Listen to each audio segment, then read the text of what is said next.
Além de tudo o que Jesus fez por nós naquela cruz, mas antes mesmo da cruz, o nome dele já estava profetizado e declarado que teria todo o poder. Tanto que ele disse durante o seu ministério: todo o poder me foi dado no céu e na terra. E este é o nome que está acima de todo o nome. Nós vamos concluir a palavra desta noite com este versículo que a palavra de Deus nos relata. O nome de Jesus é o maior nome de todo mundo. É o nome mais alto, é o nome mais poderoso do universo, como aquela poesia do hino do Ademar de Campos. E nós estamos aqui hoje para exaltar a esse Senhor, porque Ele trouxe salvação, e Ele trouxe mudança de vida. Eu quero começar dizendo, antes da leitura bíblica ainda, que nome abre portas, e o nome de Jesus abre a maior porta que o ser humano não conseguiria chegar sequer àquela porta, muito menos abri-la, que é a porta dos céus. Ele abre a porta dos céus. Ele, pelo seu nome, abre a porta dos céus. Essa questão de nome, a gente pensa bem rasteiramente assim, na nossa humanidade, né? E às vezes você chega num lugar para fazer uma entrevista de emprego. Olha como um nome pode fazer a diferença. E aí você chega para fazer a entrevista de emprego e propositalmente você diz assim para a pessoa do RH que vai te entrevistar, ou lá da parte da psicologia lá, o fulano de tal trabalha nessa empresa, e cita lá o nome. A pessoa diz: sim, você o conhece? Aí você fala assim: é meu amigo. Já trabalhamos juntos? Ou ele é meu vizinho? Eu sei que vocês fazem muito isso. Ou ele é da minha igreja? E isso abre porta, sim ou não? Então, quando a gente usa o nome certo, e claro, para isso, este nome precisa ter, de fato, confiabilidade. Porque você não vai chegar numa empresa e dar o nome de alguém que falta, de alguém que faz tudo errado. Mas você fala o nome daquele que faz tudo certo, ou que tem um cargo grande lá dentro. Quando eu penso no nome de Jesus, Ele fez, faz, sempre fará tudo certo. E Jesus, esse nome poderoso, de fato, é um nome confiável.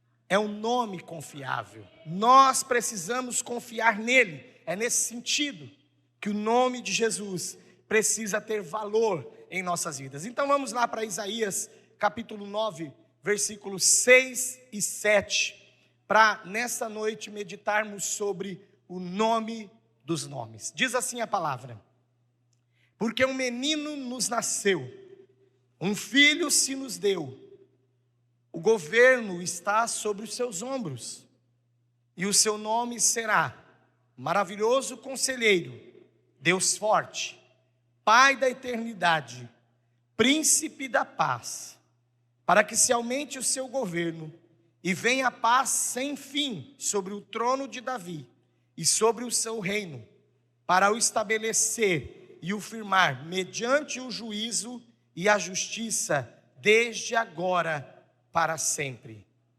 O zelo do Senhor dos Exércitos fará isto. Feche os seus olhos comigo. Senhor, nessa noite tão especial que vamos falar da Tua palavra e do nome sobre todo nome, do nome dos nomes, do Senhor dos senhores, do médico dos médicos, do governo de todos os governantes, do Rei dos reis. Nós clamamos a ação do Teu Espírito, para que a Tua palavra seja comunicada à Tua igreja, e ela possa receber diretamente do Senhor e do Teu Espírito aquilo que o Senhor quer falar, em nome de Jesus, amém e amém. Quando o profeta Isaías declara essas palavras a partir do versículo 6, se nós lêssemos lá do versículo 1 ao 5, nós veríamos que ele começa então a falar sobre a mudança que haveria na história do povo de Deus. Tanto que no seu nascimento, também os anjos disseram: ele veio para salvar o seu povo. Hoje nós somos o seu povo, porque veio para os seus não o receberam, mas todos quantos receberam, deu-lhes o poder de serem feitos filhos de Deus, a saber, os que creram no seu nome. Mas aqui na profecia, o povo alvo era o povo de Israel. E quando Isaías declara esta palavra, ele estava dizendo: olha, Deus vai mudar a nossa história, Deus vai mudar a história deste povo. O profeta então agora, a partir do versículo 6, ele se une ao seu regozijo. Ele mesmo estava feliz de receber essa mensagem do Senhor e poder passar ao povo. E ele então começa a escrever e a descrever a causa pela qual a história do povo seria mudada. E a causa era o nascimento de um rebento, de um herdeiro da casa de Davi, de alguém que viria da descendência de Davi. Por isso até no versículo 6 diz assim: o governo está sobre os seus ombros, ele será o rei eterno sobre Israel. É isso que a profecia estava dizendo. Como de fato hoje ele é o rei sobre a minha vida e sobre a sua vida.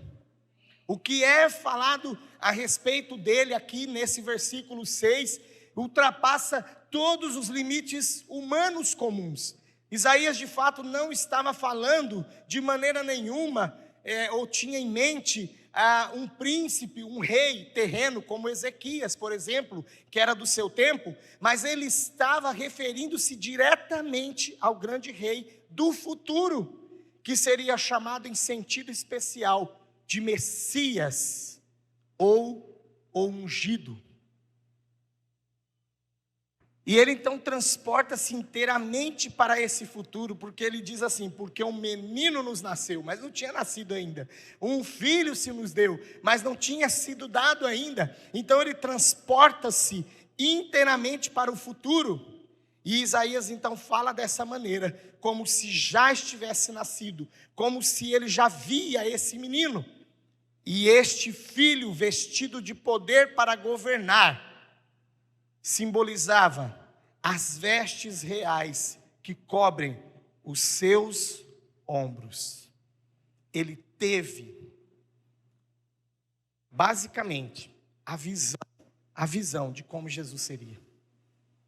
Assim como João, na ilha de Patmos, profetizou as últimas coisas, mas ele não vive os nossos dias, mas Deus deu a ele condição de ver as coisas do futuro. Aqui Isaías via como Jesus seria. Eu queria ter tido essa experiência, porque eu não o vi nem antes e não o vi durante, porque eu nasci depois. Mas Isaías pôde ver como ele seria. E hoje eu e você temos essa dádiva, temos esta graça, temos de fato este privilégio maravilhoso de servirmos ao Rei dos Reis, e sobre as nossas vidas estar a bênção, porque servimos ao Rei dos Reis, está sobre nós a bênção de podermos nos utilizar deste nome, que é sobre todo nome. Nesse versículo 6 nós vemos também anunciada as duas naturezas em Cristo. Um menino nos nasceu, e aqui ele está fazendo referência à humanidade de Jesus. Um filho se nos deu, ele está fazendo menção à divindade de Jesus. Para que não houvesse dúvida, e ele fala no final do versículo 7, o zelo do Senhor dos Exércitos fará isto. A forma como Jesus veio, a forma como Jesus nasceu, a forma como Jesus viveu, atuou em seu ministério, morreu, ressuscitou, foi tudo programado e debaixo do zelo do Pai, debaixo do zelo do nosso Senhor. Mas eu quero falar um pouquinho também sobre esses títulos que são dados aqui ao nome de Jesus. E ele diz aqui no versículo 6: e o seu nome será, primeiro, maravilhoso conselheiro. Maravilhoso indica que ele transcende todos os limites da compreensão e existência humana de forma comum. E há uma menção disso lá em Juízes, no capítulo 13, no versículo 18, você não precisa encontrar, em que o anjo vira e fala: como é que você quer saber a respeito de mim, se eu sou maravilhoso? Quem é maravilhoso não tem explicação. O grande problema hoje é as pessoas querem explicar Deus dentro da sua limitação, da sua pequenez, como somos pequenos, e queremos explicar Deus. Mas aqui já vem dizendo para mim, ele é maravilhoso. Ele também é chamado de conselheiro. Aliás, ele diz quando vai embora, quando ele vai assunto ao céu, na sua ascensão, ele diz: eu enviarei um outro consolador, porque até aqui, quem aconselhava, quem olhava vocês, quem ajudava, quem levantava e quem realizava os milagres, era eu. Mas agora, pelo poder do Espírito que virá e habitará em vocês, vocês farão obras como esta e até maiores, se vocês crerem. Esta é a bênção, que repito, de servirmos a Deus e servirmos ao Senhor Jesus, que tem um nome sobre todo nome. Ele é chamado de conselheiro, porque ele foi ungido com o espírito de sabedoria, e ele tem em si os conselhos sábios necessários ao exercício do seu ofício real. E por ele ser o rei, isto é indispensável para a salvação do seu povo, que ele seja maravilhoso e que ele seja conselheiro. Um poder não acompanhado por conselhos sábios ou conselhos sem poder para agir, são ambos infrutíferos. Às vezes a gente vê isso no governo nosso aqui terreno, de alguém que tem até boa vontade, e se for ver, tem poder sim de fazer, de agir, tem vontade de fazer, mas não tem sabedoria. O que acontece? Infrutífero. Ah, mas tem sabedoria, mas não tem o poder nas mãos. Infrutífero. Mas Jesus, ele reúne as duas coisas. Ele tem o poder e ele tem a sabedoria. E ele foi, de fato, como eu já disse, ungido com o espírito de sabedoria. Porque no dia da leitura no templo, que era a hora de fazer a leitura, e chegou a hora dele, o texto na ordem para ser lida era: o Espírito do Senhor me ungiu. Ele mesmo fez a leitura a respeito do seu ministério. Ele mesmo fez a leitura a respeito da parte de quem ele estava aqui, da parte de quem ele fora enviado e quem estava sustentando o seu ministério. Mas o segundo nome é Deus forte. É no sentido de um poder heróico. É no sentido de um rei que reúne as qualidades fundamentais para de fato dizer: eu posso reinar, eu sou forte. Eu sou forte. E falando do nosso Deus, não é desenho animado que as crianças nossas aí assistem, não. É de verdade. Ele é indestrutível.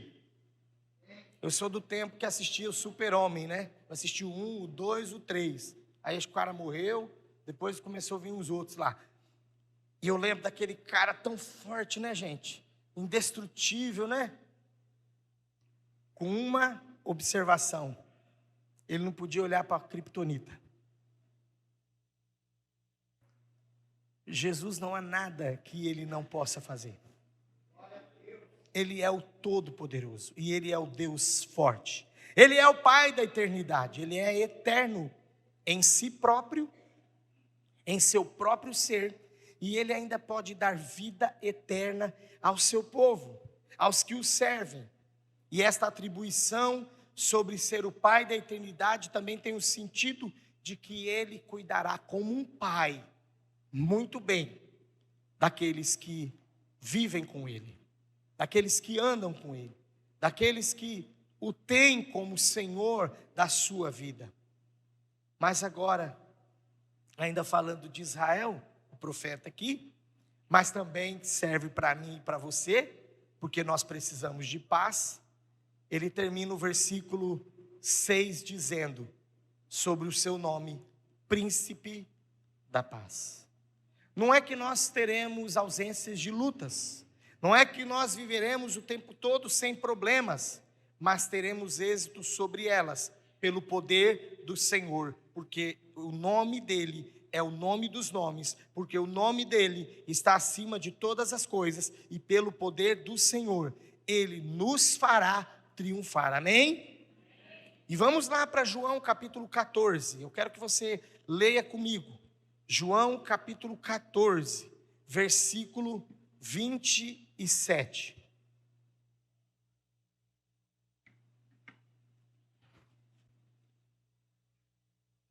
João 14, versículo 27. Olha o que Jesus disse em cumprimento à palavra de Isaías 9:6. Deixo-vos a paz.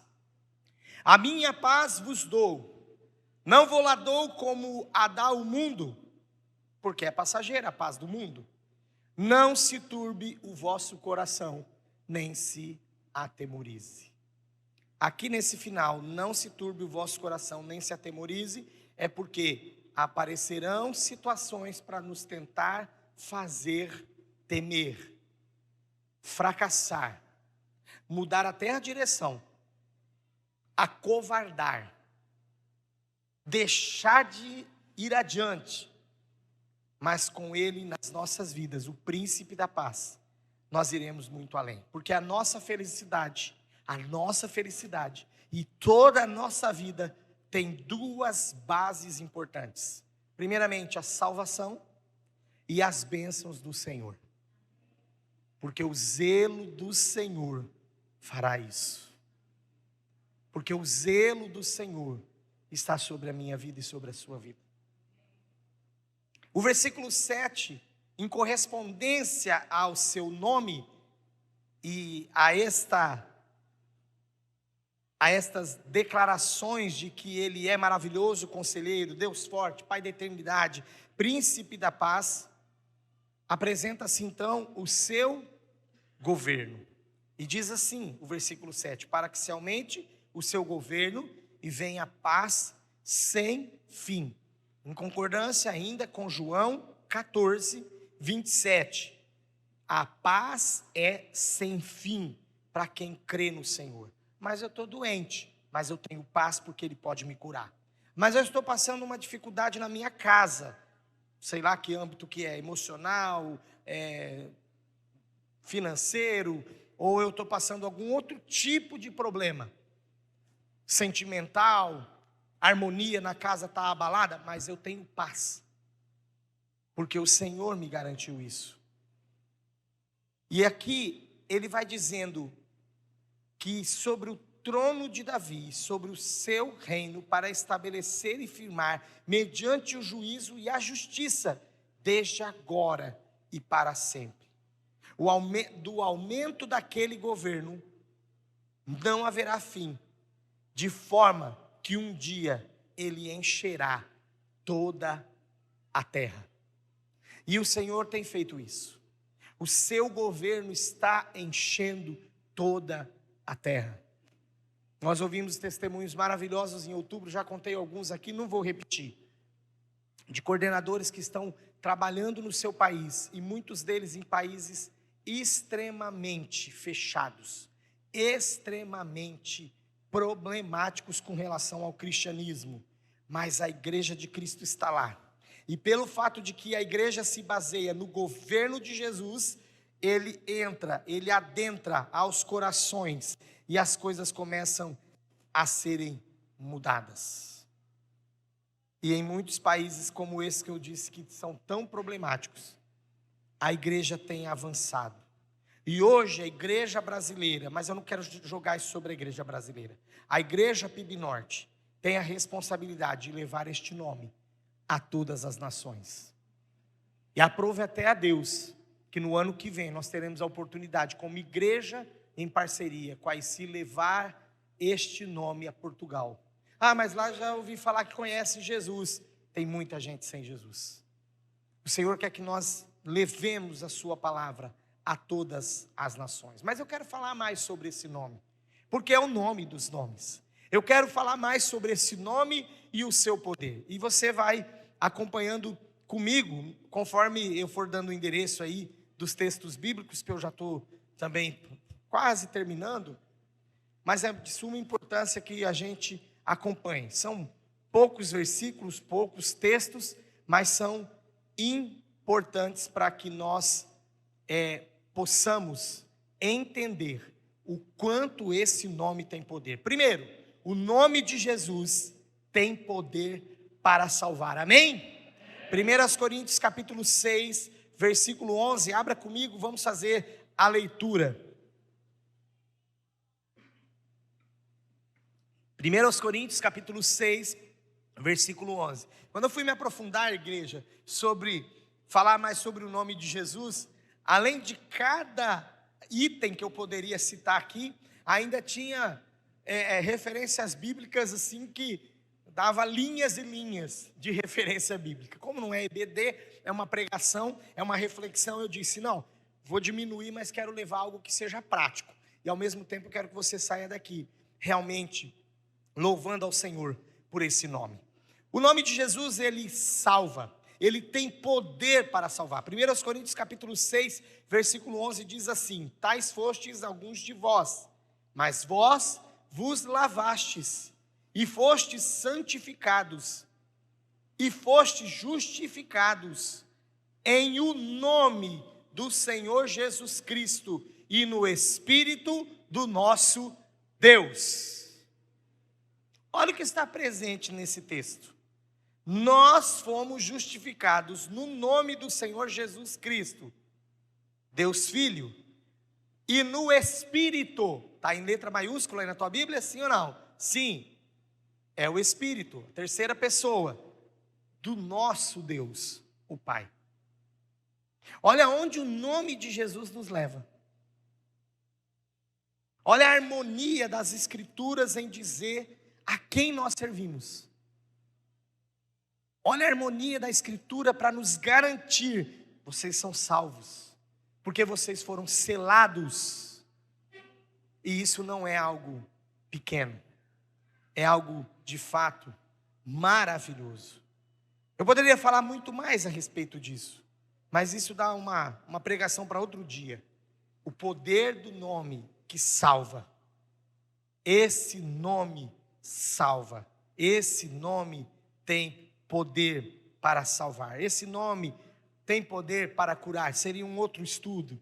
Esse nome tem poder para libertar os cativos. Esse nome, problemas também psiquiátricos, cativos. E esse nome tem poder para tirar a pessoa das garras do inimigo.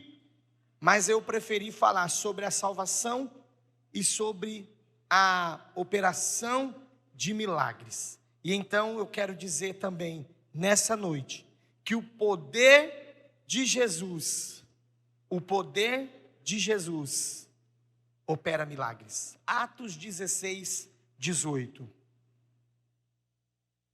Olha o que diz a palavra. É sobre a cura de uma jovem adivinhadora. E o versículo 18 diz assim, de Atos 16: isto se repetia por muitos dias. Então Paulo, já indignado, voltando-se, disse ao Espírito: em nome de Jesus Cristo eu te mando, retira-te dela. E ele na mesma hora saiu. E enquanto Jesus esteve aqui, a sua presença poderosa também curou e realizou milagres. Mas eu li aqui em Atos 16 para que você e eu reconfirmemos isso, de que sem ele estar presente, corporeamente, fisicamente, ele deu poder aos seus apóstolos e eles também realizaram milagres, maravilhas, porque fazia isto no nome de Jesus. O erro talvez de alguns hoje é pensarem que as coisas acontecem por causa dele, por causa da igreja dele, por causa da placa dele, por causa da moral que ele tem. Não, não. Tudo aqui acontece por causa do nome de Jesus.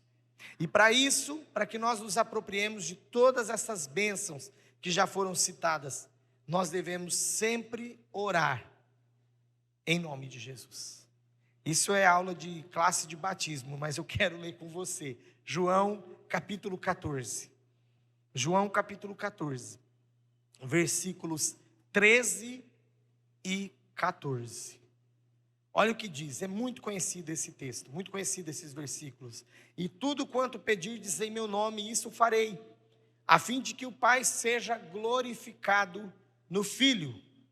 Se me pedirdes alguma coisa em meu nome, eu o farei. Alguém vai dizer, nossa, tudo, eu não tenho tudo. Bom, não esqueça da segunda parte do versículo 13. A fim de que o meu Pai seja glorificado no Filho. Deus também não te dará nada que ele não seja glorificado. Isso é um fato. Mas o nome de Jesus abre as portas. E quando nós oramos, nós devemos orar em nome de Jesus. Por quê, pastor? Que nome é esse, de fato? Eu quero que você agora, como último texto desta mensagem, como último texto que eu vou ler agora aqui nessa noite, abra sua Bíblia comigo lá em Filipenses, no capítulo 2, e do versículo 9 até o versículo 11, eu quero terminar a mensagem dessa noite, falando sobre o nome que está sobre todo nome. Eu quero terminar a mensagem dessa noite, reafirmando o título da mensagem, que ele é o nome dos nomes. Filipenses capítulo 2, versículos 9 a 11 diz assim: pelo que também Deus o exaltou sobremaneira, e lhe deu o nome que está acima de todo nome, para que ao nome de Jesus se dobre todo o joelho nos céus, na terra e debaixo da terra, e toda a língua confesse que Jesus Cristo é o Senhor, para a glória de Deus Pai. Atenção aos versículos 9 e 10. Pelo que também o exaltou sobremaneira e deu o nome que está acima de todo nome, para que ao nome de Jesus se dobre todo o joelho. Esse é o nome. Esse é o nome dos nomes. Esse é o nosso Senhor, Deus poderoso e verdadeiro. Eu quero que você feche seus olhos.